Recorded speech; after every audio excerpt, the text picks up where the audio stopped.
Hi, Mike Kennedy here, and we're going to talk about buying a camera at Goodwill.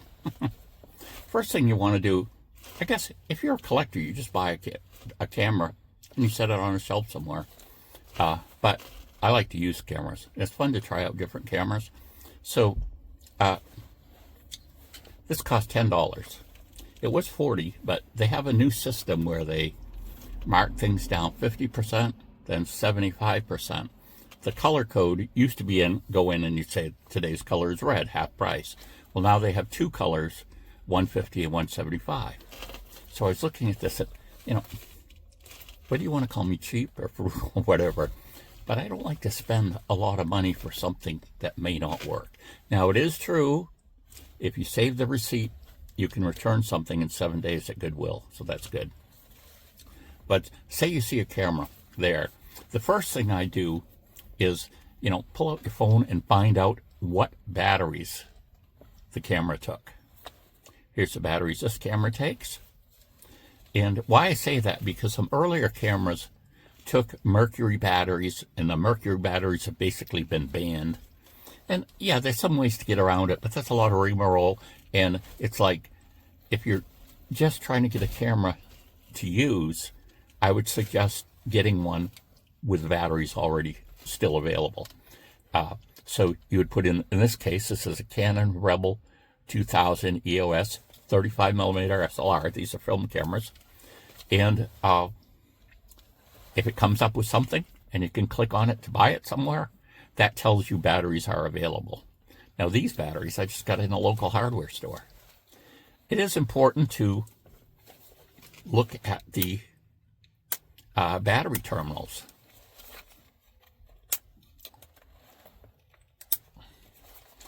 You see, these are nice and clean, and you're going to be looking at the ones inside. You might need a little bit of a light to see in there. But if there's a lot of white stuff, that's actually dried acid. So you're taking a chance with that purchase.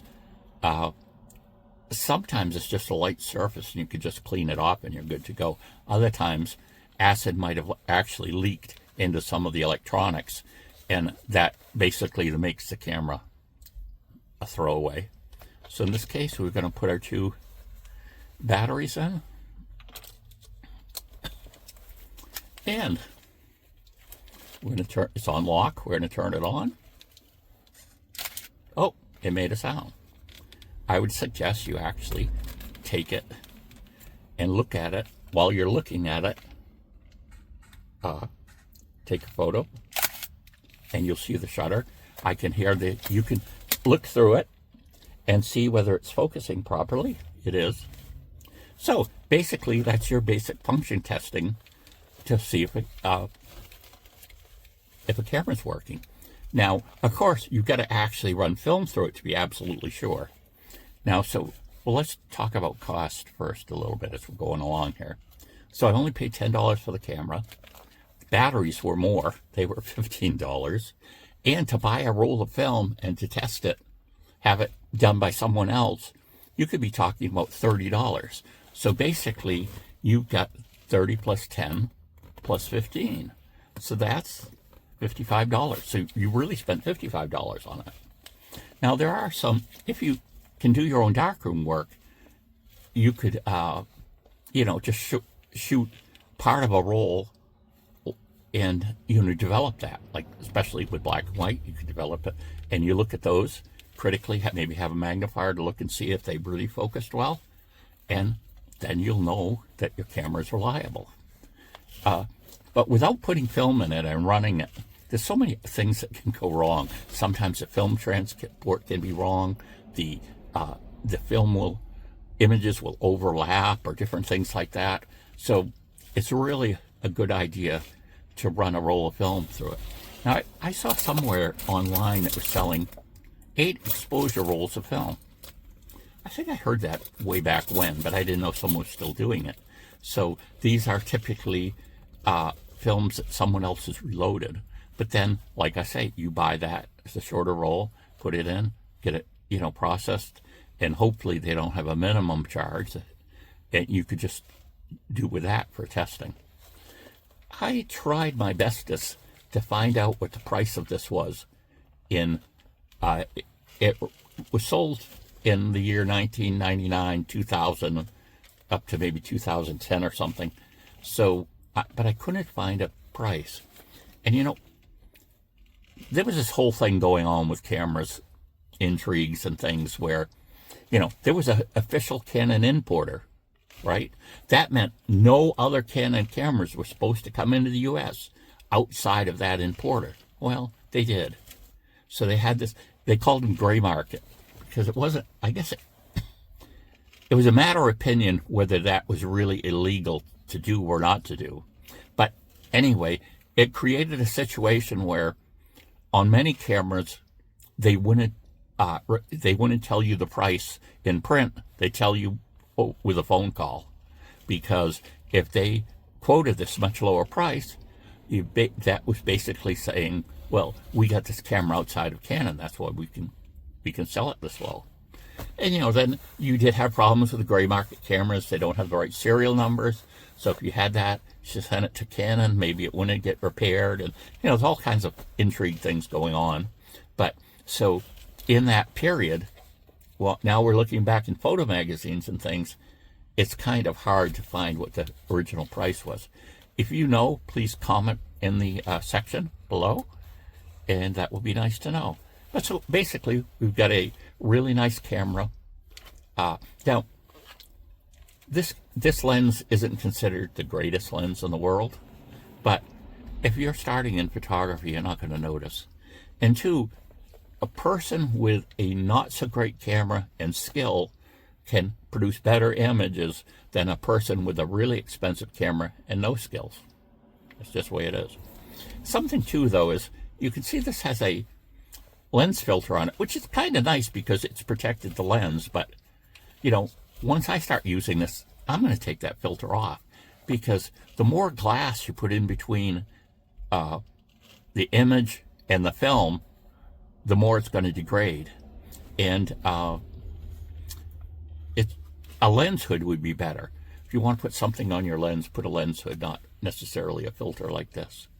This does have automatic focus and manual focus. This is an FL lens. Now, one of the things about Canon that is interesting is Canon is the most popular brand of cameras sold, at least in the US, okay? So that means there's going to be tons of lenses for these, which is good and is bad. Now, we want the FL lenses. There's FD lenses there for earlier cameras that won't fit, but then we've got some other newer lenses that won't fit. But if you get the FL lenses, they will fit.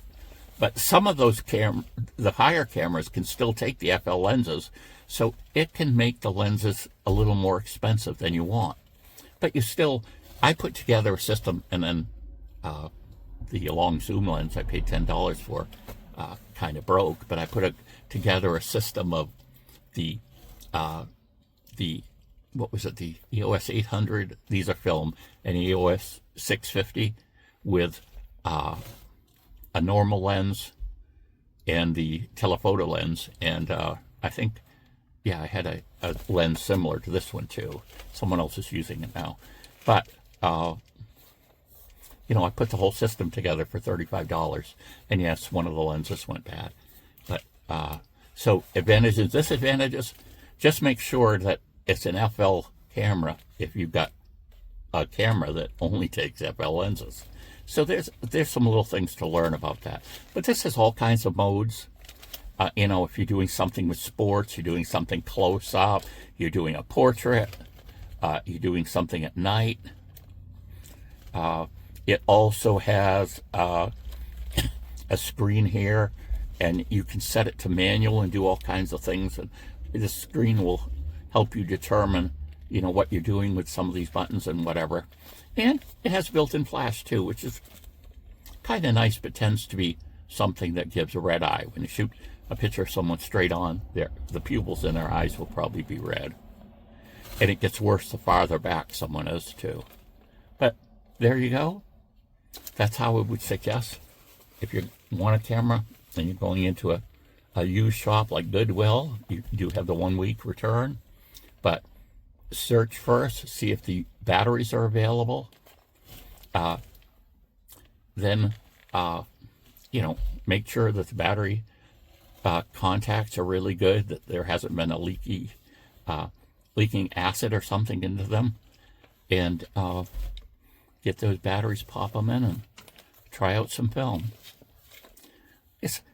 I always enjoy going to Goodwill because it's kind of like the history of cameras.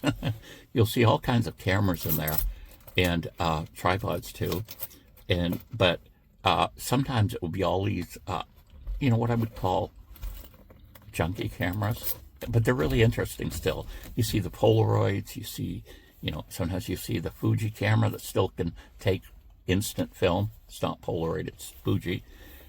And they just have a lot of stuff. You never know what you're going to see. Sometimes you go in and there's nothing. So, but two of the odder things I've gotten, which maybe I'll put a link below to this, was I got both a underwater, they call it Weathermatic, Minolta in the 110 version and the 35 millimeter version, and they're bright yellow and they float. And so they're made to go under the water a certain distance, not really far down, but you know, it's just kind of interesting. And I picked them up for practically nothing. Now, sometimes now they have the hand-picked. So once someone has pulled that out and identified that maybe we can get more for this, it goes in, it's, you know, marked up, and tends to be out of my price range for consideration. There we go. Tell me what you think. Have you bought cameras at Goodwill or similar places? And, you know, after a while, you can learn what a lot of these batteries are. You could have them with you if you're actually buying and trying to, you know, increase the collection of cameras that you want to use. Bye.